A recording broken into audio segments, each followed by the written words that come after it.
70 po. 70? Opo. So ayaw pa niya ng 50? Ayaw niya, DJ. Gusto niya 70 din kay Daran niya? Yung malapit daw sa edad niya, gusto niya. Ay.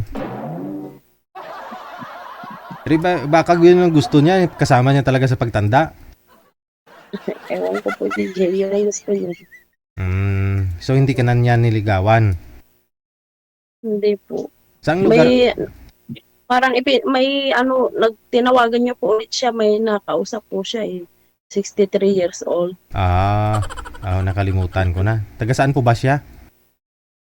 Taga Bataan po yon, DJ. Okay.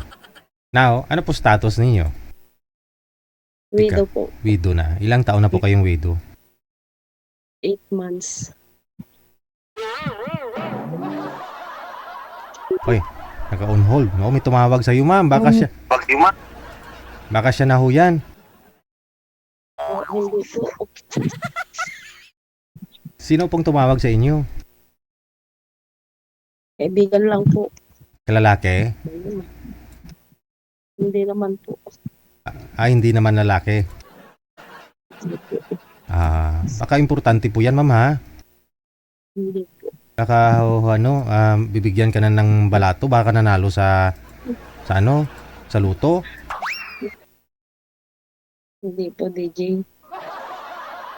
8 months na po kayong byuda dahil ano pong nangyari kay mister mo? Nagkasakit po. Anong sakit? Diabetic po. Okay. So ilan po anak ninyo? Isa po. Isa po. Ilang taon na? 13 years old po. 13 years old. Bata pa, no? Si mister mo, ilang taon ho nung namayapa? 54 po. Bata pa, no? Ngayon, ano pong trabaho mo? Pinagkakabalahan mo dyan para sustain mo pangailangan ng anak mo? Dito lang po sa, farmer po. Okay. Anong tinatanim po ninyo? Mais tsaka palay po. Mais at saka palay. Sarili nyo po yan? Tinatanim-taniman? Opo. Importante, makakasurvive, no? So, bilang babae, no? Ako humahanga ako sa isang babae na makikita mong nagtatrabaho sa palayan. Wala pong nagkakagusto sa'yo? Wala po bang nanligaw sa'yo? Meron naman po, pero ayoko po dito, DJ. Mga lasinggo po tao. Alasinggo? Yun lang. Yun bang gusto magtrabaho, kumita, para uminom, ganun? Hirap naman nun, no? Magtrabaho, magpakapagod lang para may pang-inom. Sige, no? Ilang taon na nga po kayo? 50? Opo. Mula po kayo saan, ma'am? Saang lugar? Isabela po. Isabela. Kanina may nakausap tayo, taga Isabela din yun, ha? Dami tayong mga listeners dyan sa Isabela.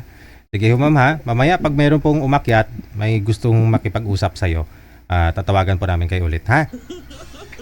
Okay.